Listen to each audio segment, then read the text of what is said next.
my lecture class, we're going to do regular, which is technically the monohybrid, just kind of the regular generic Punnett square, and we're going to do blood typing.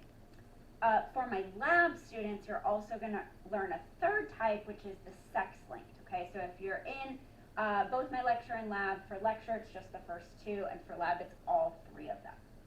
So the first thing we're going to look at is this kind of regular monohybrid Punnett square. And so again, remember, we're kind of putting Mendel's ideas into play in terms of the alleles that parents pass down do stay separate, they don't merge together, and then there's a bunch of different combinations of them that they could pass down. So it's kind of looking at the ratio or the probability of passing those down. So the first thing you're going to do in a Punnett square is you're going to be given a description, which is your phenotype, and you have to determine the alleles or the letters that stand for the genotype. So here we're looking at handedness. We know that being right-handed is dominant, left-handed is recessive.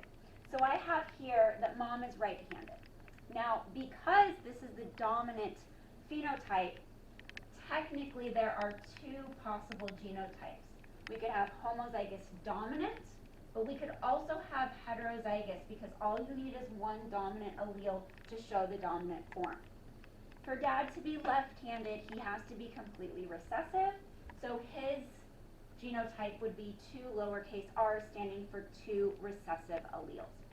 Now, if this is all the information you were given, you would need to do 2 separate Punnett squares. If I've given you a little bit extra information, such as mom is homozygous dominant right-handed, then you would only need to do 1 Punnett square. But let's go ahead and do 2 just so that you get more practice. So the first Punnett square we're going to do is where mom is going to be fully dominant and dad is going to be fully recessive. So we are going to do that principle of segregation. We're going to separate mom's alleles across the top, and we're going to separate dad's alleles down the side, draw our little square, and we're going to now independently assort all of the different combinations. So here we have a dominant and a recessive being passed down, mom's other dominant and recessive being passed down, etc.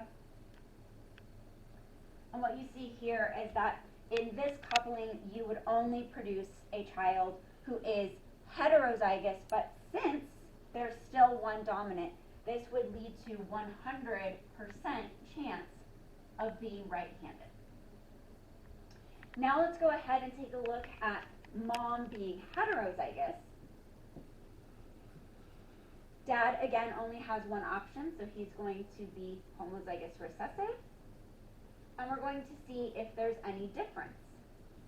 We start off kind of the same. We have 2 boxes that look like our original over here, but we have 2 boxes where you actually might create a homozygous recessive just like the dad. So in this case, you have a 50-50 chance of being right-handed or left-handed. That means if these parents had a child, there's a 50-50 toss-up whether that child would be right or left-handed. However, if these are the genotypes of the parents, 100% they would only have a right-handed child. Next, we're going to look at blood typing. Same thing, you're going to be given the phenotype, which is the blood type, and you have to do the genotype. Now, this is where it's important to remember that little chart about the genotypes, because blood is a little bit of a special scenario in that there's extra options, okay? So for type O, O is our recessive allele. This is our homozygous recessive blood type, and so the genotype here would be homozygous recessive OO. Dad here is type AB. This is our unique blood type called codominant, because the A allele and the B allele are both dominant. That's a unique case in genetics. So they share dominance, and so you would need to have both of them present in the genotype. We have the baby being type B. Type B has 2 options. You could be homozygous dominant, or you could be heterozygous, meaning you have one dominant B that gives you type B blood, but you're carrying a recessive O. What we want to do is we want to put mom and dad together to see if they could create the baby's blood type. So we can't ever prove paternity in this case, but we can disprove it. We can say, oh, This cannot be the baby of these two people because these two people could not create that blood type. Okay? So let's put mom's recessive O's across the top. Let's put dad's codominant AB down the side. What we find here is we have a 50% chance of a type A baby, and we have a 50% chance of a type B baby. So this does not rule out the dad as the father. So that's it for my lecture class. If you're not in my lab, you don't have to watch this section unless you really like it. But for my lab, I want to go over sex-linked Punnett squares. They add kind of one little extra step, so I just want to really make sure that we understand it. The first thing you're going to do for sex-linked is actually going to be, because it's sex-linked, it's on one of the sex chromosomes. What we are going to be focusing on are X-linked, meaning these are found only on the X chromosome. So the first thing that you're going to want to do is put the sex chromosomes for mom and dad. Mom, we are saying, is female, so she is going to have two X's. That is the female chromosome type. For dad, he is going to have an X and a Y. That's what makes you chromosomally male. Now, the next thing you want to do is figure out your alleles. Same as we started over there, but you're only attaching them to the X's. Why? Because this is an X-linked pattern. The Y doesn't have anything to do with it. So here we're looking at color blindness. So color blindness is a recessive disorder. So mom is not colorblind. She has regular vision, but she is a carrier. Remember that carrier is the same thing as heterozygous. Okay? So that means she has one dominant healthy allele and one affected recessive allele. So let's use the letter B, okay, for color blindness. So mom would have a healthy dominant B attached to one X and a colorblind B attached to the other X. Dad is colorblind, meaning that his one X is going to have that recessive affected colorblind allele. Do we put anything on the Y? No. The Y is only there to make something a male. Doesn't have anything to do with this inheritance pattern. So what we're going to do is we're now going to take these two genotypes and we're going to make a Punnett square out of them. Okay?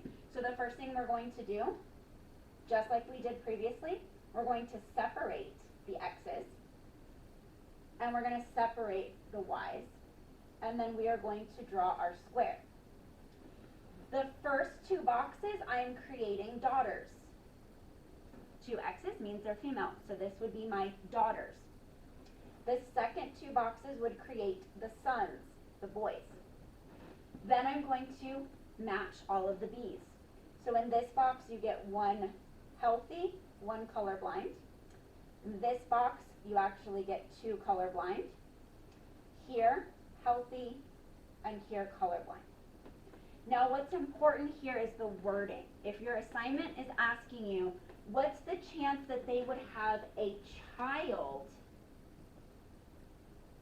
you're looking at all boxes, because I did not tell you whether I want to know if it's male or female. I'm just saying child. So we would say, what's the chance of a child having it? I have to look at all of them and go, this box and this box have nothing but colorblind alleles, so these would be colorblind. It would be 2 out of 4, okay, so 50%. If I said, what is the chance they would have a son that's colorblind, you're only going to look at 2 boxes, the 2 that are sons, male. Here we have 1 out of 2. And the same thing if I said daughter, we're only looking at the 2 boxes that are female. 1 is colorblind, 1 is not. Okay? Now the last thing that you want to know is this term called hemizygous.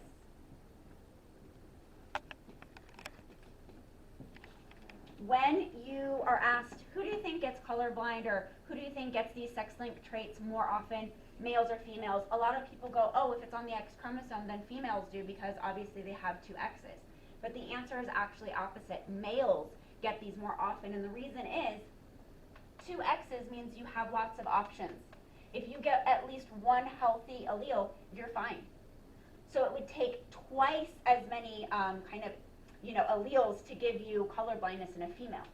But for males, there's only one X, because the other chromosome has to be a Y to make him a boy. So basically, that one X, if it's affected, you have it. So you really have a much higher chance. So because there's only one X, so they have a higher chance of getting sex-linked traits. Examples would be color blindness seen in males, male pattern baldness. So guys, sorry if you're worried about that, don't look at your dad, look at your mom's side of the family, because she's the one who would pass that down to you. Or hemophilia, which is a disease where you can't clot your blood. So just remember that, and males usually get these a lot more. That's it.